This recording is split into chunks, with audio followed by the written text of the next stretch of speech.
오늘은 많은 교회들이 어린이 주일로 드립니다. 하나님 나라의 어린이는 꿈이요 희망입니다. 어린이 성도를 위하여 함께 기도합시다.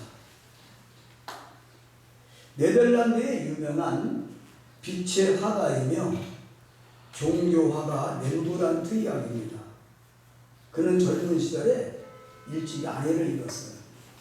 그래서 방황하다가 우연하게 하나님 말씀을 극적으로 말씀을 통하여 하나님을 만나게 됩니다. 그래서 예수님을 영접합니다. 요한복음 8장 12절 말씀 한 목소리로 읽겠습니다. 시작.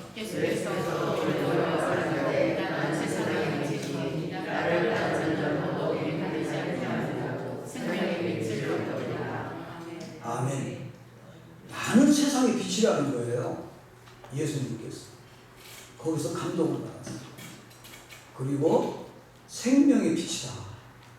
그렇다면 나는 이 빛이신 생명의 빛을 그림으로 한번 표현해 보겠다 하고 마음을 먹었어요. 그리하여 그 이름에 힘입어가지고 이 엠마오로 가는 제자들의 모습을 그림을 그립니다. 나중에 성경에 보면 엠마오로 가는 제자가 나와요. 그 원형에는 렘브란트 모습입니다. 그리고 또 유명한 돌아온 탕자를 그렸어요. 근데 이 돌아온 탕자는 아주 영적인 작품입니다. 실제 작품. 지금 이 그림을 가만히 그려다보면요, 저 할아버지 영감님이 눈이 짓물려 있어요. 눈이. 그러니까 눈이 빠지게 아들이 돌아오기를 기다리다가 눈이 짓물린 거예요. 그 아버지의 모습을 표현했어요. 그러니까 집 나간 아들을 기다리는 그 노인의 모습. 어쩌면은 여러분들의 주변에 있는 사람을, 여러분들을 기다리는 하나님의 모습이기도 합니다. 그런데 또 아들을 감싼 손은 서로 표현이 다르게 표현됐어요. 지금 아마 멀리 잘 안 보일 거예요. 보게 되면요, 오른손은요, 힘줄이 울퉁불퉁해가지고 남자의 손입니다. 그리고 왼쪽에서는 아주 부드러운 엄마의 손이에요. 그래서 이 렘브란트는 하나님 아버지의 공의와 사랑으로 함께 하시는, 그러니까 하나님 아버지의 그 사랑을 손으로 표현했어요. 그러니까 아버지의 마음과 어머니의 마음을 돌아온 탕자에 같이 함께 표현했다는 거예요. 놀라운 작품입니다. 아들의 모습을 보면요, 이 샌들이 완전히 벗겨지고 왼발은 산토투성이에요. 어쩌면 영적으로 우리가 산토투성인지도 몰라요. 오른발의 샌들은 다 망가져 버렸어요. 아버지를 떠난 모든 것을 잃어버린 자의 모습입니다. 제수와도 같이 머리는 삭발을 했어요. 마치 죄인의 모습을 나타내고 있습니다. 아버지의 품 안에서 하염없이 눈물을 흘리는 아들의 모습입니다. 그러나 아버지 품 안에 안겨 평안을 느끼고 있습니다. 성도님 여러분도 하나님 아버지의 품 안에 안겨 평안을 느끼고 있는지요? 이런 축복을 날마다 누리시는 성도님 되시길 바랍니다. 그의 작품에는 신앙의 눈으로 바라보는 생명의 빛이 표현됐다는 거예요. 렘브란트는 작품에 생명의 빛을 불어넣으시려고, 그러니까 하나님의 영적인 빛을 불어넣으려고 무다히 노력한 화가였습니다. 그의 친구들이 종종 이런 질문을 했다고 합니다. 어떻게 그려야 하는지, 그러니까 어떻게 해야 좋은 작품을 그릴 수 있느냐, 이렇게 묻습니다. 그 비결이 무엇인가 물었을 때 렘브란트는 이렇게 대답했다고 그래요. 흰 부분 함께 읽겠습니다. 시작.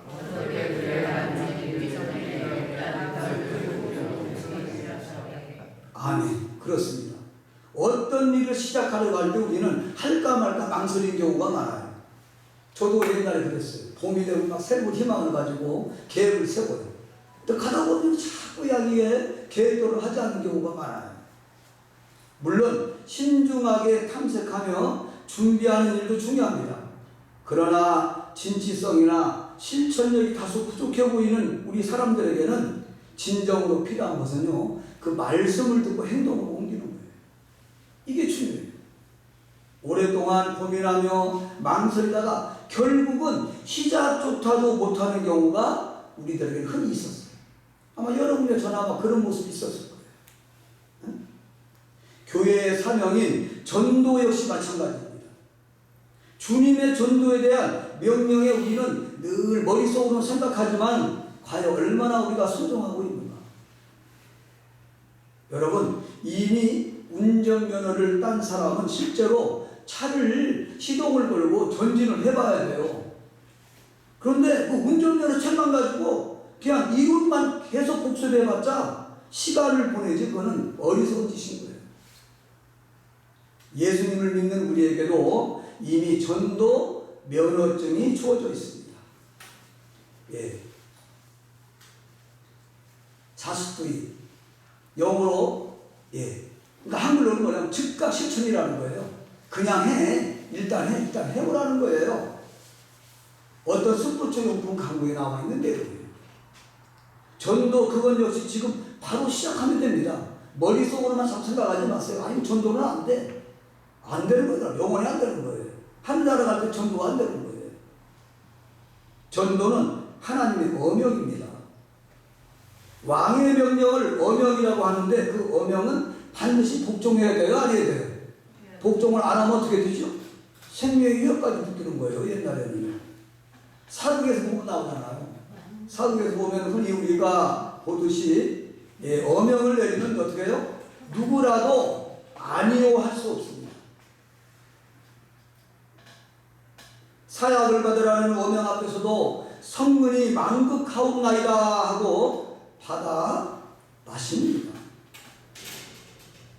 그렇다면 만왕의 왕이신 하나님의 명령을 받들이지 않을 수가 있겠습니까?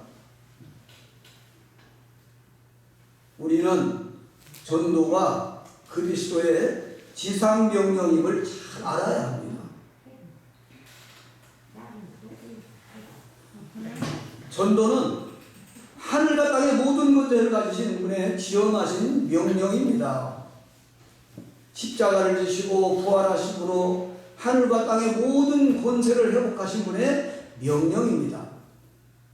예수님께서는 부활의 확신자로 살아가는 성도님들에게 본문 마태복음 28장 18절로 20절 말씀을 통하여 하늘로 승천하시기 전에 제자들에게 유언하시듯이 성도님들에게 동일하게 유언의 말씀을 하고 계십니다. 이 유언의 말씀은 예수님께서 우리에게 내리시는 어명으로 우리는 받아들여야 합니다. 사랑하는 성도님 여러분, 이제 우리의 삶이 성령의 불이 붙기를 바랍니다.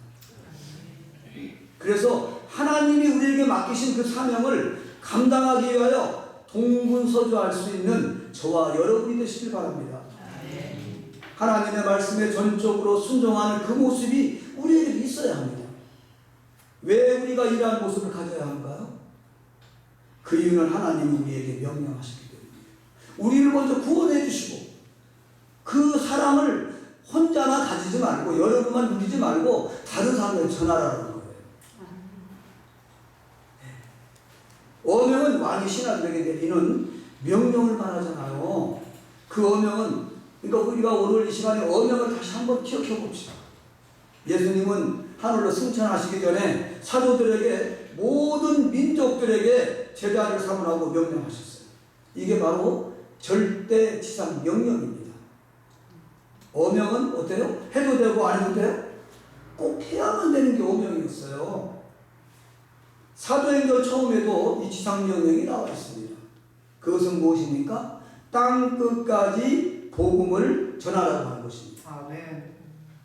그러니까 복음을 전하는 것은 모든 예수 믿는 사람들의 사명이라는 거예요. 그리고 교회 전제 목적이라는 겁니다. 선교할 때, 전도할 때 교회가 부흥돼요. 성도들의 믿음이 자라더라.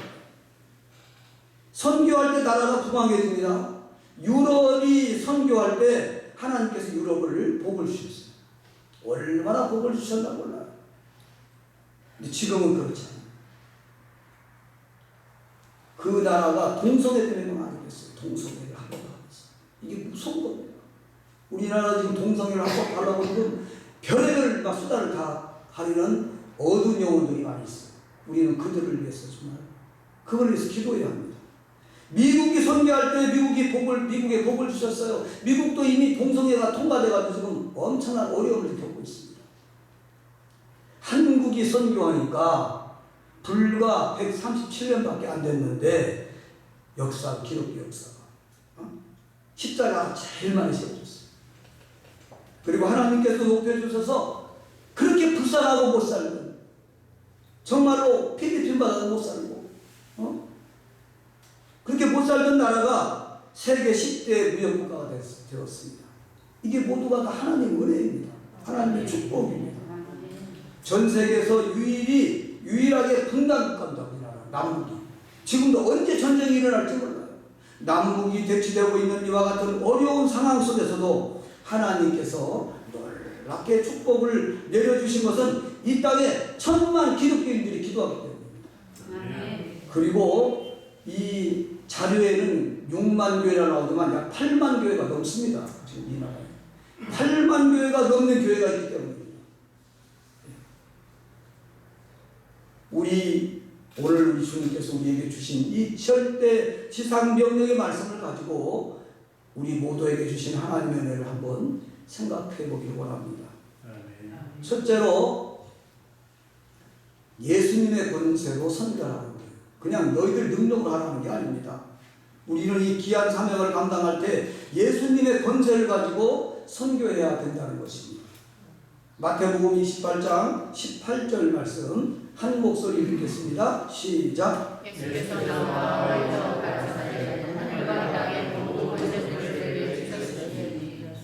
아멘. 예수님께서 십자가에 죽으시고 부활하심으로 온 우주 만물이 예수님 권세 앞에 무릎을 꿇었어요. 그러니까 하나님께서 예수님을 높여주셨습니다. 우리가 우리의 힘으로 선교하기 힘듭니다. 여러분 전도는 여러분 힘으로 되는 게 아니에요. 제가 저번 주도 얘기했죠. 예수님께서 미리 다 해놓은 걸 우리가 거두기만 하면 된다. 그러나 주님이 함께 하시는 우리는 넉넉히 어두운 세력을 이길 수가 있습니다. 주님이 주시는 권세로 우리는 복음을 전하는 복음의 증인이 될 수 있다는 거예요. 예수님의 제자들이요, 예수님이 십자가에 못 박혀 돌아가실 때는 그 중에 제자 한 명밖에 없었어요. 다 도망갔어요. 부활하고도 베드로는 다시 어부의 삶으로 돌아갔었어요. 그런데 오순절날 성령을 받고 충만하니까 예수님의 권세를 힘입어 나가 복음을 전할 때 하루에 3,000명, 5,000명 수많은 사람들이 회개하는 역사가 일어났습니다. 많은 사람들이 회개하고 주님께 돌아온 역사가 언제 일어났다고요? 언제 일어났다고요? 성령 충만할 때 일어났습니다. 그럼 성령 충만하려면 우리는 하나님의 무궁하신 사랑, 십자가에서 죽기까지 사랑하신 예수님을 나의 구주로 섬기며 진정한 회개를 할 때 성령 충만한 역사가 일어나는 겁니다. 진정한 회개가 이루어졌을 때 성령의 역사가 이루어지기 시작한다는 거예요. 진정한 회개는 고백이 아니라 행위의 변화입니다. 한 목소리 읽겠습니다. 시작. 아멘. 예수님의 모습으로 행동으로 삶의 변화되는 것이 회개예요. 그러니까 예수님을 영접하고도 여전히 세상과 타협하고 누군가를 미워하고 신이 없이 하나님 앞에 부끄러운 모습으로 살아가는 행동의 변화가 없는 삶은 회개하지 않은 것 같다는 것. 고백만 하는 것이라는 거예요. 내가 변해야 세상은 변한다, 여러분. 내가 변하지 않고 세상을 변하기 바라지 마십시오. 행위 없는 믿음은 거짓 믿음입니다. 성령의 역사가 일어나지 않습니다. 그러니까 결국은 내가 남을 미워하고 남을 시기하고 내가 행동에 변화가 없어. 누구 손해예요? 내 손해예요. 상대방 손해가 아니라는 거예요. 성령 충만하지 않으면 하나님의 어명을 받을 수가 없어요. 역사가 일어나지 않습니다. 와도 다 도망갑니다. 왜? 그분의 행동에 변화가 없기 때문에. 예. 진정한 회개로 성령 충만하여 하나님의 어명을 잘 받으시는 성도님 되시기를 예수님의 이름으로 부탁드립니다. 아멘. 그래서 에레미야 7장 11절로 10절로 11절에는 이런 말씀이 나와 있어요. 한 목소리 읽겠습니다. 시작.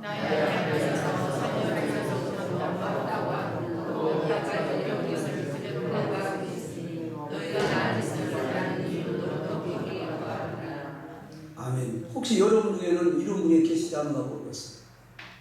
나의 앞에 나서서 살려주셔서 고맙다고, 그러니까 나를 구원해서 고맙다고 해놓고서는 해서는 안 될 짓 다 하고 있는 거예요. 응? 나는 이웃을 사랑하는데 이웃을 사랑하지 못해? 나 자신도 사랑하지 못하는 거예요. 예.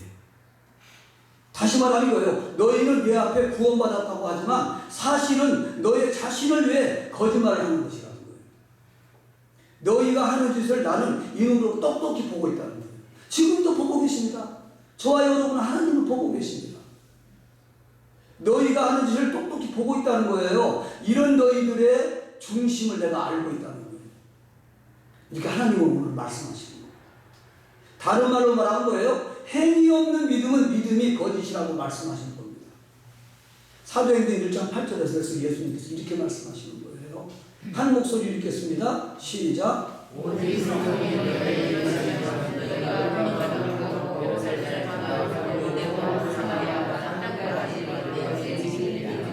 아멘. 성령이 임할 때는 언제 성령이 임한다고 했죠?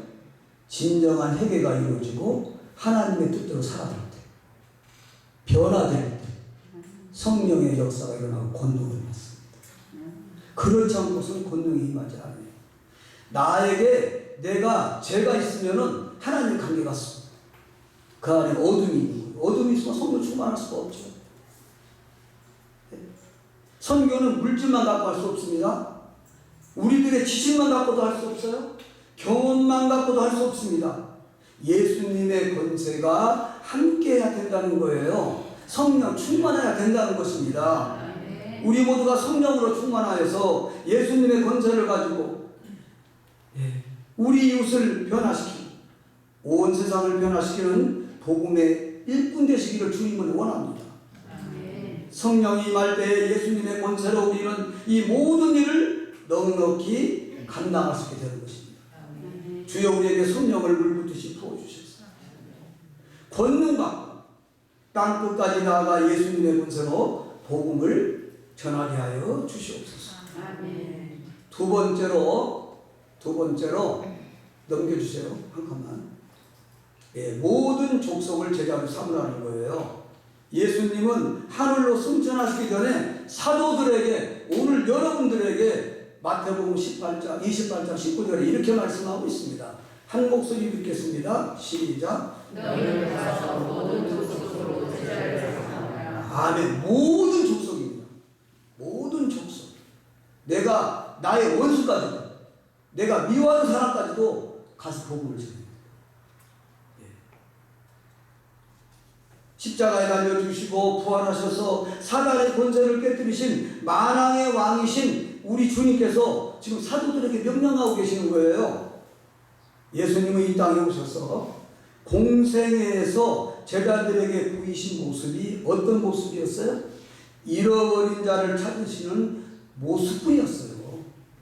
영혼을 구하는 게 목적이었어요.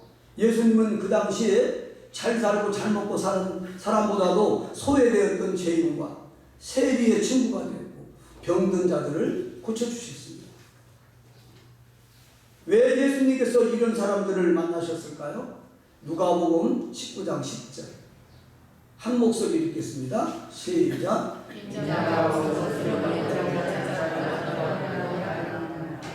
아멘. 인자가 온 목적이 뭐라고요? 잃어버린 자를 찾아 구원을 주시러 오셨다는 거예요. 여러분 중에 잃어버린 자가 많이 있습니다. 많이 있어요. 이 말씀은 예수님께서 지금 삭개오를 구원하신 후에 말씀하신 거예요. 여리고성에 이 세리장이요 부자였던 삭개오가 있었어요. 여러분 나중에 한번 성경 누가복음 19장 한번 쭉 읽어보세요. 그는 돈도 많고 사회적으로도 지위도 있었지만 늘 외로운 사람이었어요. 쉽게 말하면 지금으로 말하면 왕따 당했어요. 왕따. 세상적으로. 누가복음 19장 1절로 2절에 보면 이렇게 나와 있잖아요. 예수께서 여리고도 그래서 삭개오라 이름하는 자가 있으니 세리장에 또 부자였다고 나오고 있어요. 예. 그런데 예수님이 이 길로 온다는 소문을 듣고 지금 나무 위에 누가 올라가 있어요. 올라간 사람이 누구예요? 삭개오예요. 키가 작았어요. 삭개오. 작았는데 도무지 예수님을 보고 싶은데 그냥 얼굴이라도 보고 싶어서 지금 뽕나무에 올라갔어요. 뽕나무에 올라가서 거기서 바라보고 있는 거예요. 제가 성주순례 갔더니 이 뽕나무가 지금도 살아있어요. 삭개오가 올라가서 뽕나무 보세요. 나무 모양이 비슷해요. 이 그림하고 나무 가지가 비슷합니다. 여러분 나중에 혹시 성주순례 가면은 한번 가보세요.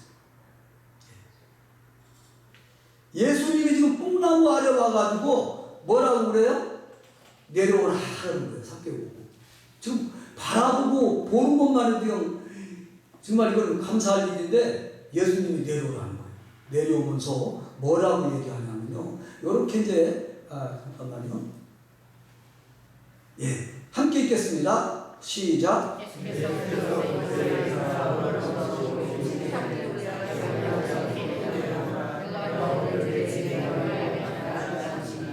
아멘. 이렇게 지금 예수님이 말씀하시는 거예요. 성도님 여러분, 이렇게 예수님이 삭개오의 집에 오셨을 때 삭개오에게는 엄청난 변화가 일어납니다.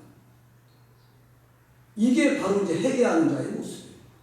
회개하는 자의 모습을 지금 삭개오를 통해서 보여주고 있어요. 네. 이전에 삭개오는 뭐를 최고로 여겼어요? 돈을 최고로 여겼어요. 돈이면 다 되지 않았는데, 다 되는지 알았는데 돈이 아무리 많아도 행복하지 않아요. 세상적으로 대우도 못 받는 거예요. 그랬던 삭개오가 예수님 앞에서 놀라운 고백을 합니다. 누가복음 19장 8절입니다. 한 목소리 읽겠습니다. 시작. 삭개오가 서서 주의 여자들을 주여 내 죄를 절반을 하나님 앞에서 만일 말씀을 고백하는 있으면 우리 사람이라 하나이다. 아멘. 삭개오는요 큰 행동을 실천했습니다. 절반을 가난한 자에게 줬고 바로 예수님을 만나자마자 그리고 토색한 일이 생각나는 분은 4배로 다 갚아버렸어요. 이게 진정한 회개예요. 진정한 예수님을 만난 자의 모습입니다. 어떻게 삭개오가 이렇게 변화될 수 있었을까요? 예수님이 잃어버린 자를 찾아 구원하는 사역을 했기 때문입니다. 그러면 여러분 중에서도 삭개오와 같이 회개를 해서 예수님을 만나게 해줄 사람이 많이 있다는 거예요. 그렇다면 여러분들이 먼저 삭개오와 같이 변해야 됩니다. 삭개오와 같이 행동을 옮기는 믿음의 자녀가 돼야 돼요. 모두 죄인이라고 상대하지 않는 삭개오를 일부러 찾아오셔서 그의 집에 유하신 예수님의 사랑과 관심이 삭개오를 구원하시고 변화되게 했다는 거예요. 특별히 우리는 이 시간 예수님의 행보에 대하여 관심을 가져야 합니다. 예수님이 예리고를 지나 예루살렘으로 올라가실 때 어떤 큰 사건을 두고 가는 거예요. 실은요. 그러니까 예루살렘에 도착하면 십자가에 곧 죽어요. 이제 죽음을 앞두고서 예수님은 미리 알았지만은 그 삭개오를 만났습니다. 그리고 나중에 어떻게 해요? 제자에게 배신을 당하고 혼자 외로이 죽어가려는 그러니까 고통이 좀 기다리고 있어요. 그런데도 예수님은 삭개오를 잃어버린 자를 가서 만나주셨어요. 예수님은 그러한 고통 앞에 두고서도 삭개오를 찾아보시고 그를 구원하는 모습을 우리에게 보여줬습니다. 이것이 바로 잃어버린 자를 찾아 구원하시는 예수님의 열정이었습니다. 이렇게 잃어버린 자를 찾아 구원하는 사역에 열심을 다하였던 예수님이 이제 우리에게 우리에게 그 어명을 내리는 거예요. 부탁하는 거예요, 지금. 그 어명이 뭐예요? 모든 민족으로 제자를 삼으라는 것입니다. 우리는 예수님의 권세를 가지고 나아가서 모든 민족으로 제자를 삼아야 되는 거예요. 네? 마태복음 28장 19절에 이렇게 말하고 있습니다. 다시 한 목소리 읽겠습니다. 시작. 그러므로 너희는 가서 온 민족으로 제자를 삼아 아버지와 아들과 성령의 이름으로 세례를 주고. 할렐루야. 주님 말씀하시기를 이제 뭐예요? 모든 민족에게 나가는 거예요. 인종의 장벽을 뛰어넘으라는 게 넘지 말라는 거예요. 인종의 장벽까지 뛰어넘으라는 거예요. 이 당시 이건 엄청난 말입니다. 유대인은 선민이었어요. 사마리아인이나 이런 사람들은 선택자가 아니었어요. 그들은 하나님의 복음을 그러니까 들을 자격이 없다고 생각했어요. 그런데 예수님은 이렇게 말씀하셨어요. 땅 끝까지 가서 뭐라고요? 저들을 어떻게 하라고요? 예수를 믿게 해서 제자들을 만들으라는 거예요. 제자가 무엇입니까? 예수님의 말씀을 지켜 행하는 자가 제자예요. 말씀을 듣고 구원만 받은 것은 제자가 아닙니다. 그러니까 여러분 착각하지 마세요. 오늘날 교회에 신자는 많은데 제자가 적어요. 여러분 예수 믿고 나서 예수님의 제자들이 계시기 바랍니다. 믿는 것으로 충분하지 않습니다. 우리 믿음이 자야 합니다. 자꾸 옛것에 매이지 마세요. 왜 자꾸 어둠에 매입니까? 그걸 탁 털어버리세요. 그러면요 얼마나 마음에 기쁨이 오는 겁니다. 왜 그 기쁨을 못 누립니까? 우리가 믿음이 자라서 주님이 기뻐하시는 모습으로 쓰임받는 우리 모두가 되어야 하는 것입니다. 예수님의 제자가 되어서 복음의 증인으로 살아가게 될 때 하나님의 영광이 나타나게 되는 거예요. 우리가 이 복음을 땅끝까지 전해야 됩니다. 믿지 않는 불쌍한 영혼들에게 복음을 들고 나가야 되는 것입니다. 믿지 않는 자가 멀리 있어요? 막 몇천 킬로 막 미국 막 영국에 있어요? 바로 여러분 옆에 있어요. 여러분 가지고 게 많이 있잖아요. 응? 그리고 더 나아가서는 우리가 영적으로 쇠퇴해가는 유럽에도 다시 우리가 복음을 전해야 됩니다. 아니 저 미주 지역까지도 우리가 가서 복음을 전해야 돼요. 그런데 문제는 뭐예요? 지금 우리가 자기 중심적인 삶만 살아가고 있는 성도들이 많이 있다는 거예요. 그 이야기가 뭐냐? 바로 이 이야기입니다. 함께 읽겠습니다. 시작. 신앙생활을 통해서 남에게 피해를 주지 않는 무도를 보여하며 마치 자신에게 기울는 사람을 다하는 것처럼 그렇게 살아가고 있다는 것입니다. 이 시간 한번 생각해 보십시오. 이 땅에 사는 모든 그리스도인들이 하나님의 주신 사명을 버리고 단순히 착하게만 살면 된다는 신앙을 가졌다면 지금 저와 여러분이 이 교회에서 예배 드릴 수 있을까요? 아니잖아요.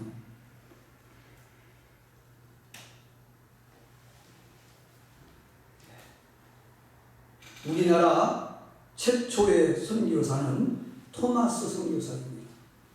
토마스 선교사 부부의 사진입니다. 토마스 선교사는 고요한 아침의 나라 대한민국의 조선에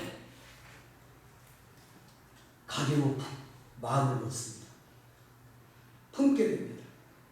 그러나 대원군의 여러분들이 아마 옛날에 그 학교에서 배웠을 거예요. 대원군의 세국정책으로 인해 가지고 조선에 복음을 전하는 일이 쉽지 않았어요. 그런데 1866년에 제너럴 서머너를 타고 대동강을 지나 평양을 향할 그때 이 바로 토마스 선교사가 이 배를 타고 됩니다. 그런데 이 배가 오자마자 조선군들이 불화살을 쏴가지고 배에 불 붙게 됐어요. 그래서 토마스 선교사는 성경책을 두고 바닷가로 나옵니다. 그리고서 평양강사 박충곤에게 조선의 예의를 갖추어 성경을 전하여 줍니다. 지금 그 모습이 바로 이 모습입니다. 사진 모습. 거기에 무릎 꿇고 백사장에 있는 그게 바로 토마스 선교사예요. 배가 좀 불타고 있습니다. 박충곤이 성경을 받지 않자 토마스는 모래사장에 무릎을 꿇고 머리를 땅에 대고 눈물을 흘리며 이렇게 기도하였다고 합니다. 주여, 아내를 먼저 보낸 이 젊은 선교사도 아내가 간 천국으로 갈 때가 되었나 봅니다. 이 조선 땅에 복음을 편만케 하고 수많은 문 영혼을 구원시킨 후에 천국에 가려고 했는데 이제 저도 주님의 품으로 가려나 봅니다. 그 다음 함께 읽겠습니다. 시작.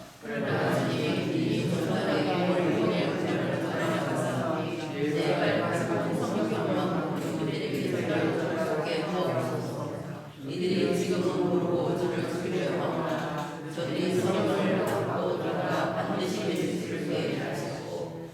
아멘. 성경을 받아 돌아가 반드시 예수를 믿게 하시고. 그 다음에 이 조선 땅의 구원의 불길과 부흥의 불길이 저 사마노의 불길처럼 치솟아오게 하옵소서. 그러므로 주여 간절히 부탁합니다. 저는 이 자리에서 주님 품에 가겠사오니 제발 저들이 이 성경을 받고 구원의 복음을 읽게만 하여 주시옵소서 합니다. 그래서 결국은 박충곤은 성경을 받지도 않고 토마스의 목을 칼로 잘라버립니다. 그 자리에서 죽었어요. 이 기도를 한 다음에 죽었습니다. 토마스 선교사. 그때 나이 토마스 선교사는 우리나라 나이로 26세였어요. 그가 아내를 잃은 지 2년 6개월 만이었습니다. 그런데 박충곤은 그 이후에 머릿속에 토마스의 순교 장면이 쫙 머리에 떠오르는 거예요. 그래가지고 과연 그 책이 무엇이기에 죽어가면서까지 그 청년이 나에게 전하려고 했을까? 박충곤은 다시 대동강으로 가가지고 흩어져 있는 성경을 다 모아서 읽기 시작했습니다. 그게 바로 한문 성경이거든요. 한문 성경. 그리고 예수님을 영접합니다. 그는 오늘날의 전도사님과 같은 교회의 영수가 되었습니다. 뿐만 아니라 토마스 선교사로부터 한문 성경 3권을 받은 채취량은 그것이 금소인 줄 알고 겁이 나니까 평양의 영문주사 박영식에게 줍니다. 근데 재미있는 것은 이 박영식이라는 사람이 이 책이 종이가 재질이 좋으니까 그때 이 종이는 구하기 힘들 때였어요. 그 성경책을 다 뜯어가지고 집에다가 벽이고 천장에다 도배를 해버렸어요. 도배. 그러니까 얼마나 멋있는 방이 됐어요? 한문 성경으로 다 원통 다 도배를 한 거예요. 그러니까 누워도 성경이 보이고 옆에 봐도 성경이 보이고 그러니까 자꾸 그냥 알 수가 없는 거예요. 열심히 성경을 읽게 한 거예요. 그러니까 하나님의 방법이 참 묘한 거예요.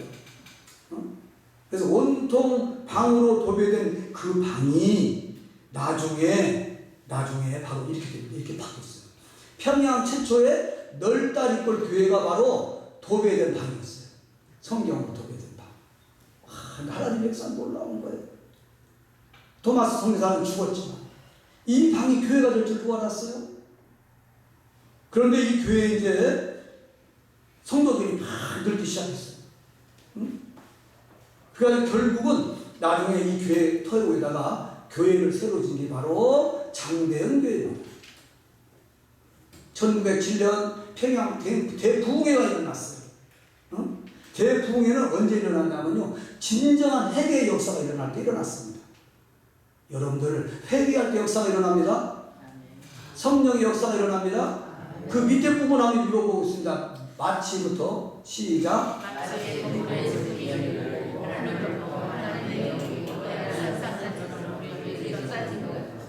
이렇게 놀라운 역사가 일어났다는 거예요. 성령 충만하니까. 여러분들 회개하면은 행동으로 변화되는 겁니다. 지금은 안타깝게도 평양 장대원 자리에 무엇이 섰는지 혹시 알아요, 여러분들? 김일성 동상이 서 있습니다. 참, 얼마나 이것 역시도 하나님께서 한번 뜻이 있을 거예요.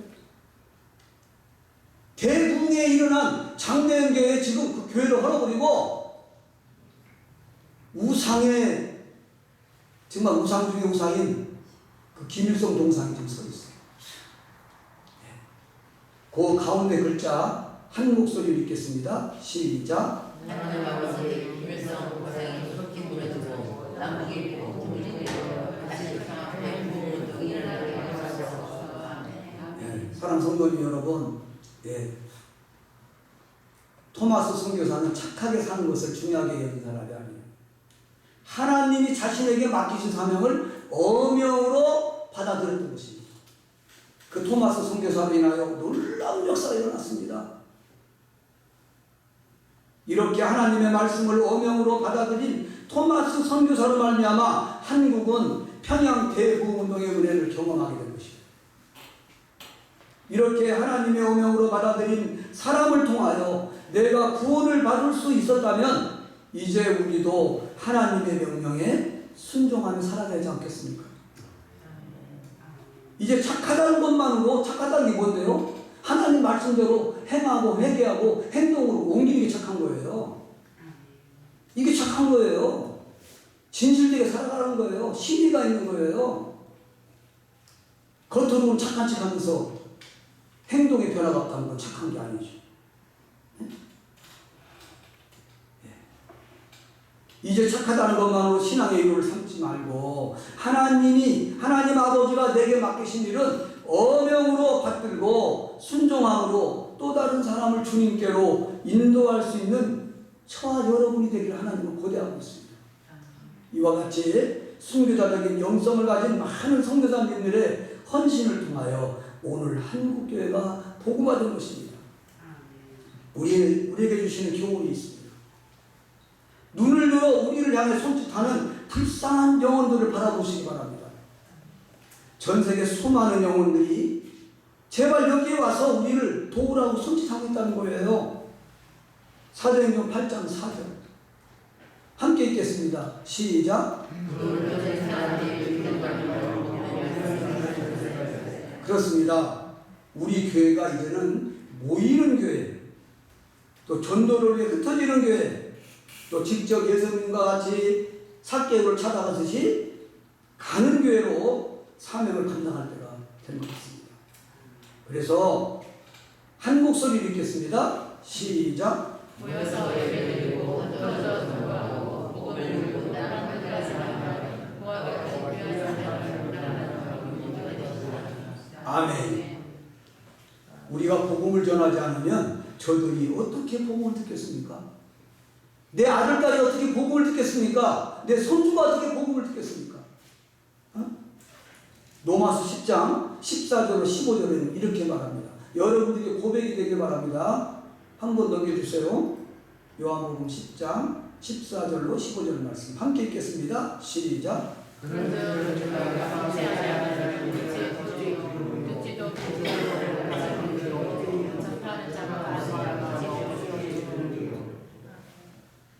네, 15절 함께 읽겠습니다. 잠깐요.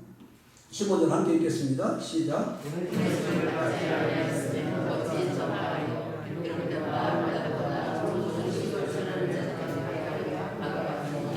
아멘. 복음을 전하는 자의 모습이 아름답다는 거예요.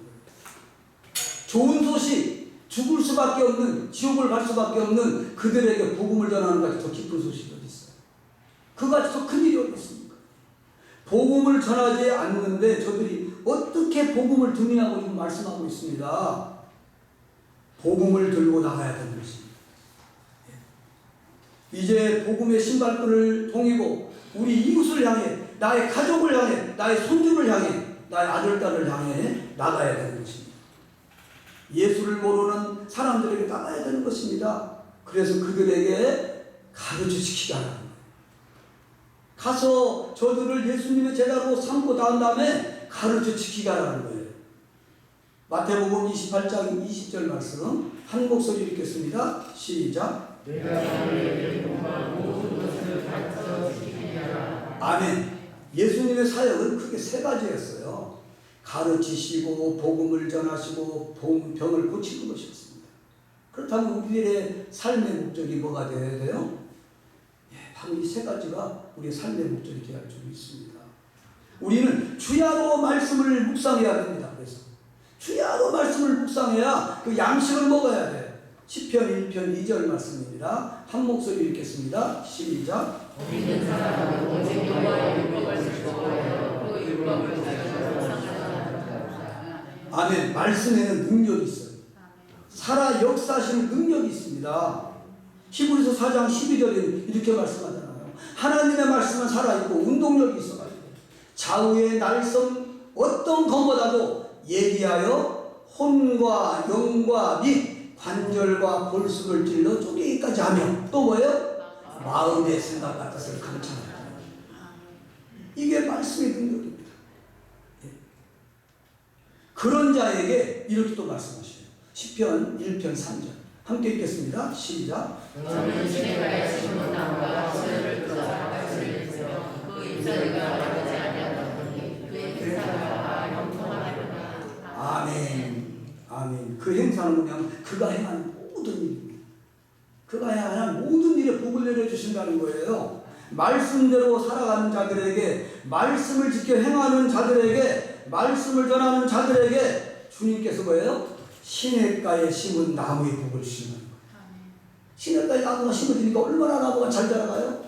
말씀을 계속 들으면, 영적인 말씀을 들으면은 나무가 잘 자라잖아요. 하는 모든 일을 어떻게 하신다고요?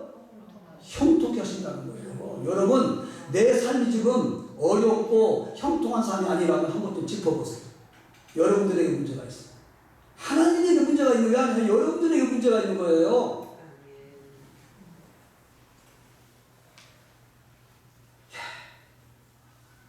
말씀을 따라 살아가시기 바랍니다. 말씀을 지켜 행하시기 바랍니다. 그러면 말씀의 열매를 많이 맺을 수가 있습니다. 네 번째로 너희와 항상 함께 하신다.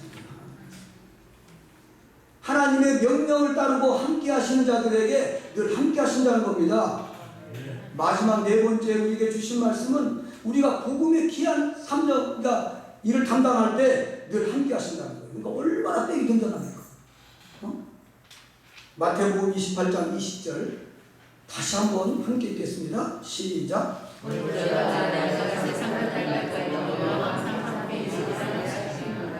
아멘. 우리가 주의 복음을 전하는 일에 많은 물론 어려움이 따릅니다. 생명의 위협까지 느낄 때가 있고 정말 생명을 바칠 때도 있습니다. 그런데 우리가 잊지 않아야 될 것은 뭐예요? 주님이 우리와 함께 하신다. 주님이 우리와 함께 하신다. 주님이 함께 하셔서 우리를 돌봐주시고 우리가 주님 은혜 가운데 승리하는 삶을 살아갈 수 있도록 우리를 인도해 주신다는 거예요. 여러분, 우리가 믿고 섬기는 예수님은 한 번도 변하신 적이 없어요. 예. 변한 것은 누가 변했어요? 내가 변한다는 거예요. 내가 수시로 변하여 오거든요. 이 사람의 마음이. 여러분, 주님을 만난 처음에 그 감격, 막 콧물 눈물 흘리며 회개하던 그것을 혹시 여러분들 잃어버리신다면 다시 초심으로 돌아가십시오. 첫사랑을 회복하시기 바랍니다. 그래서 히브리서 13장 8절에는 이렇게 말씀하고 있어요. 함께 읽겠습니다. 시작. 아멘. 오늘도 나와 함께 동행하시는 하나님, 그 하나님, 그 주님께 우리는 박수를 올려드립시다.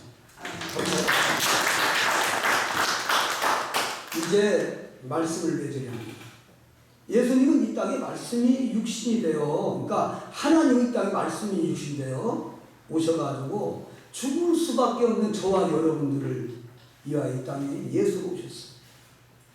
그래가지고 고린도전서 15장 20절에 뜻이 죽은 자 가운데 다시 살아 잠자는 자들의 첫 열매가 되어주셨어요. 우리의 길이 되어주셨어요.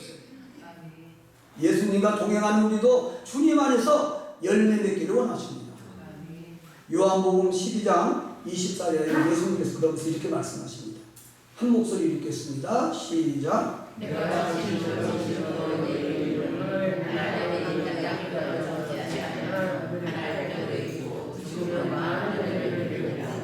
아멘. 진실로 우리에게 말한다는 거예요. 반복하고 계셔요. 어떻게 해야 열매를 맺는다고요? 죽으면, 그러니까 옛것은 죽고 악을 죽이는 거예요. 악을. 어둠을 죽이는 거예요. 회개하고 옳은 길로 가는 것이 죽는 길입니다. 죽으면 어떻게 한다고요?